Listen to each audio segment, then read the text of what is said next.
and I want to share with you a sentence that completely changed the way I think about success, not just in sales, but in life in general. The sentence is simple: sales every hour of every day. You know, when I first read it, I misunderstood it. I thought it meant you should always be selling someone, always be pitching, always be closing, right? But that's not what it means at all. What it really means is every hour of every day, you should do something that makes you a better person, a better salesperson. Think about that for a minute. Even when you're not talking to a prospect, you're either sharpening your skills or allowing them to become dull. You're either growing or drifting. There's really not much middle ground at all. One of the biggest mistakes I see people make in their profession is believing that they control the sale. You don't. You don't control whether someone answers the phone. You don't control whether they're in a good mood. You don't control whether life happened to them this morning. You don't control their finances. You don't control their priorities. And you don't control the economy. You don't control the interest rates.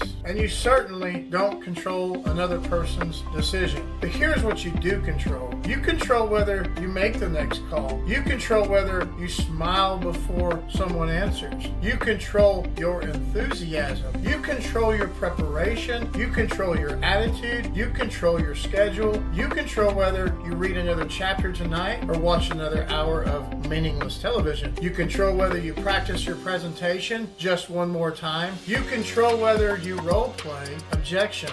See, those are the things that completely are in your control. And those are the things that eventually produce the sale. You see, the sale is an effect, right? Your daily activity is the cause. You know, years ago, I began realizing something. The highest paid people in almost every profession have one thing in common. They never stop learning. The best athletes still practice, don't they? The best musicians still rehearse. The best surgeons continue studying. The best pilots continue training. Yet somehow many salespeople think that after getting licensed, learning one presentation, they're done. They're good. They're finished. No more books, no more studying, no more improvement. Then they're surprised when their income plateaus or bottoms out. Your income rarely grows beyond your personal growth. If your skill stays the same, your income usually stays the same as well. There's another lesson that completely changed my thinking, and it's the difference between a survival mentality and an abundance mentality. If you've ever read Secrets of a Millionaire Mind,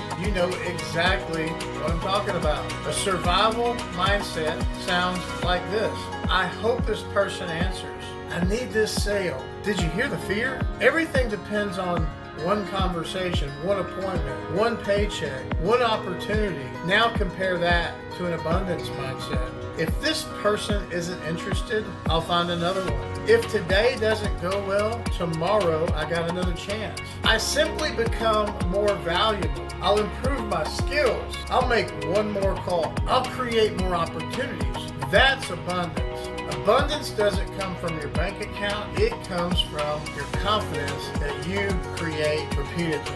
Once you understand that, rejection loses its power. A no simply means on to the next opportunity. One statistic that's often shared is that many adults stop reading regularly after they leave school. Whether the exact number varies from study to study isn't really the point. The point is, most people stop intentionally learning. And if most people stop learning, then becoming uncommon isn't nearly as difficult as people think. Read 10 pages a day. Listen to an audible book while you're driving. Study communication. Study psychology. Study influence. Study leadership, study business, study money, study mindset. Because every page you read gives you an advantage over the version of yourself from yesterday. People ask me all the time, Richard, what's your secret? Honestly, there's not one. It's just consistency. It's making the next call when you don't feel like it. It's showing up when motivation disappears. It's reading when everyone else is scrolling.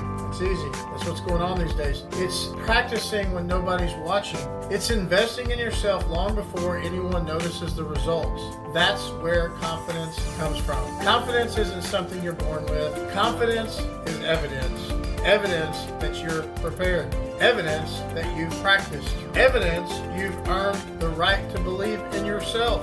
That's why I teach the 842 formula. I don't teach people to chase premium. I teach people to chase activity, because activity creates appointments, appointments create presentations, and presentations create the sales. Sales create that income. Too many people obsess over the results while ignoring the process. Master the process, and the results usually take care of themselves. So today, I want to leave you with one question. When you look back over the last 24 hours, did you spend them becoming more valuable, or did you just become older? These are two completely different things. Age happens automatically, doesn't it? But growth is a decision. Every hour, every day, you are becoming someone. The only question is who. Will you become someone who waits, or someone who prepares?